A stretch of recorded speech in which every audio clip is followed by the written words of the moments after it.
2 సంవత్సరాలు పూర్తి చేసుకున్నప్పుడు 11x2 ఎన్ని కావాలి? 22 కోట్ల ఉద్యోగాలు కావాలి. సరే ఇది దేశమంతా అని చెప్పి మీరు అంటారేమో. అంటే తెలంగాణ రాష్ట్రానికి అయితే వాటా ఉంటది కదా, తెలంగాణ రాష్ట్రానికి వాటా ఉంటది కదా, ఆ వాటా ఇంటూ 11 ఎన్నైతే మీరే నిరుద్యోగులు కదా, మీరు ప్రత్యేక లెక్క నేను చెప్పవసరం లేదు నెంబర్, మీరు ఒకసారి లెక్కేసుకోండి. 2 కోట్ల 29 రాష్ట్రాలకు మన రాష్ట్రం వాటా ఎంత? అందరూ 11 సంవత్సరాలకు ఎన్ని ఉద్యోగాలు రావాలి, ఎన్ని ఉద్యోగాలు ఇచ్చిండ్రని ఎందుకు మేము తదుపరి తెలంగాణ రాష్ట్రంలో మేము అధికారంలోకి వస్తాము, అందరినీ భూస్థాపితం చేసేసినాము, వచ్చేది మాదే అంటున్నటువంటి బీజేపీ పార్టీని ఎందుకు మీరు ఒక్క ప్రశ్న కూడా అడుగుతలేరు? మీరు మా గాంధీ భవన్కి వస్తామంటున్నారు, మేము సాధారణంగా స్వాగతం పలుకుతున్నాం, రండి. మీరు ఏదో అప్లికేషన్ ఇస్తామంటున్నారు కదా, మా ప్రజాప్రతినిధులు ఎమ్మెల్యేలు మంత్రులు కూర్చుంటున్నారు, మీ అప్లికేషన్లు తీసుకుంటాం. మేము శాంతియుతంగా ప్రజాస్వామ్యయుతంగా వస్తే మేము డెఫినెట్గా ఆహ్వానిస్తాం. కానీ మీరు అప్రజాస్వామికంగా ఇందులో కుట్రకోణాలు పెట్టుకొని వచ్చి, ఇంకో విషయం కూడా, మీరు వచ్చేటప్పుడు మీ పక్కనున్నోడు ఎవడో కూడా మీరు జాగ్రత్తగా గమనించుకోవాల్సిన బాధ్యత మీదే.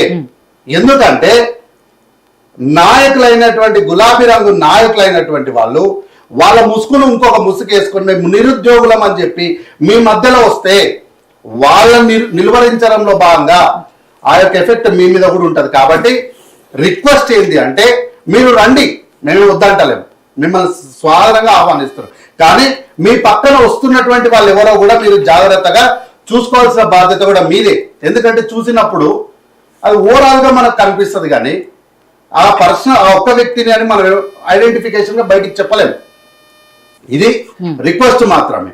అయితే దయచేసి మమ్మల్ని 2 లక్షల ఉద్యోగాలు అడగకన్నా ముందు, మా గాంధీ భవన్కి రాకన్నా ముందు పక్కనే ఉంటుంది, మీకు అడ్రస్ తెలియకపోతే కూడా మేము గైడ్ చేస్తాము. అట్లనే కొంచెం గాంధీ భవన్ మెట్రో స్టేషన్ పక్కనే బీజేపీ ఆఫీస్ ఉంటుంది, అక్కడ కూడా పోయి దయచేసి ఒక దరఖాస్తు ఇవ్వండి. సార్ మీరు 2 కోట్ల ఉద్యోగాలు ఏడాదికి ఇస్తామన్నారు, 11 ఏళ్ళు అయింది, మీ పంచాయతీ ఏందో చెప్పండి ఫస్ట్ అని చెప్పి వాళ్ళు కూడా 8 మంది ఎంపీలు, 2 కేంద్ర మంత్రులు ఉన్నారు, దయచేసి వాళ్ళకు కూడా ఒక దరఖాస్తు ఇవ్వమని మిమ్మల్ని విజ్ఞప్తి చేస్తున్నా. రెండవది, ఇప్పుడు 2 లక్షల కోట్లు ఎప్పుడు అని మమ్మల్ని 14 నెలలకు అడుగుతున్నారు కదా, 120 నెలలు ఇంటికి ఒక ఉద్యోగం ఇస్తామన్నారు కదా, ఇంటికి ఒక ఉద్యోగం వస్తుంది, తెలంగాణ రాష్ట్రం ఏర్పడితే ఇంటికి ఒక ఉద్యోగం వస్తుంది, మీరందరూ రండి రండి రండి రండి అని చెప్పి అందరినీ ఉసిగొల్పి అందరినీ జీవితాన్ని నాశనం చేసి, మనం నాశనం చేసినట్టు వాళ్ళ కోపం వస్తుంది, అమోఘంగా బాగుపరచి వాళ్ళందరినీ వాడుకున్నారు కదా బిహెచ్ఆర్ఎస్ పార్టీ, తెలుగు రాష్ట్ర సమితి అనే బిహెచ్ఆర్ఎస్ పార్టీ. మరి ఇంటికి ఒక ఉద్యోగం ఇస్తామన్నప్పుడు ఇప్పుడు ఏంది, మిమ్మల్ని ఊడగొట్టినాం ఇంకా అయిపోయింది, మమ్మల్ని ఎవరు ప్రశ్న అడగొద్దు అంటారా మీరు? గంతేనా మీరు అనేది? ఇప్పుడు బాధ్యత ఏం లేదా మీకు? ఇంటికి ఒక ఉద్యోగం ఇస్తామన్న మాట మేము పోగొట్టుకున్నాం కాబట్టి మేము ఇక వద్దు, మా మాట తప్పినాం మేమని మీరు అన్నారా? అట్లా అన్నారు మీరు. ఎందుకంటే మీకు కావాలి అర్జెంటుగా, మళ్ళీ కుర్చీ కావాలి. 120 నెలలు మీరు ఏం చేసిండ్రో ప్రజలు మర్చిపోయిందని వీళ్ళు అనుకుంటారు. 14 నెలలకు 2 లక్షల ఉద్యోగాలు ఏమైనా అని చెప్పి అన్నవారు అంటారు. హరీష్ రావు గారు అంట అందరినీ పార్టీ ఆఫీస్కి రమ్మని చెప్పిరంట. ఏం చెప్పాలి ఇంకా? ఇంతకు మించి నేను ఏమనాలి వీళ్ళని? హరీష్ రావు గారు, మీరు వాళ్ళందరినీ పెంచుకొచ్చినప్పుడు ఒక మాట చెప్పండి, 2014 కన్నా ముందు మేము ఇంటికి ఒక ఉద్యోగం ఇస్తామని మేము మాట తప్పినాము, మమ్మల్ని క్షమించండి, 120 నెలల్లో మేము కేవలం 1,00,000 ఉద్యోగాలు 1,00,000 ఎంత చెప్పిరు అన్న గన్నే ఇవ్వగలిగినాము అని చెప్పి వారు అంటారు. ఇంటికి ఒక ఉద్యోగం అంటే ఎన్ని రావాలి మేడం? దాదాపు 3 కోట్ల పైచిలకు ఉద్యోగాలు రావాలి కదా.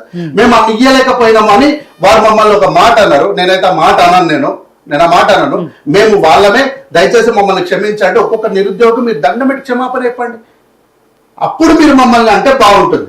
అయితే వీళ్ళు ఏమంటున్నారంటే, అంటే నేను వీళ్ళని ఎవరిని తక్కువగా చేయడం అవమానించడం అని నా ఉద్దేశం కాదు. వీళ్ళు ఏం చేస్తున్నారంటే, నిరుద్యోగులము అంటే మా పైన అందరికి రాష్ట్రంలో ఒక సానుభూతి ఉంది కాబట్టి ఆ సానుభూతిని మేము ఉపయోగించుకొని మేము ఏం మాట్లాడినా అందరూ మా వైపే ఉంటారని వారు అనుకోవడం, దయచేసి ఆ విషయాన్ని మీరు బంద్ చేయండి. ఎందుకంటే ఇప్పుడు మేమేమనంటే కాంగ్రెస్ పార్టీ అధికారంతో అహంకారంతో మమ్మల్ని అవమానిస్తుందని ఇప్పుడు మీరు అనుకుంటారు ఇప్పుడు నేను ఈ మాట చెప్తే. అందుకే మీకు ముందే కాషన్ చేస్తున్నా. మేము ఇంటింటికి పోయినాము, మేము కాళ్ళు మొక్కినాము, మేము కడుపులో తల పెట్టినాం, మేము అది చేసాం, మా వల్లనే అధికారంలోకి వచ్చిండ్రు మీరు అని వీళ్ళు పదే అంటే మేము తెలుసా? అంటే వీళ్ళు ఏమంటున్నారు, మీరందరూ కాంగ్రెస్ పార్టీ వాళ్ళందరూ ఏమి చేయకుండా ఇంట్లో సరదాలు సరసాలు చేసుకుంటూ ఉంటుంటే మేమొచ్చి కాంగ్రెస్ పార్టీని గెలిపించినాం అంటున్నారా?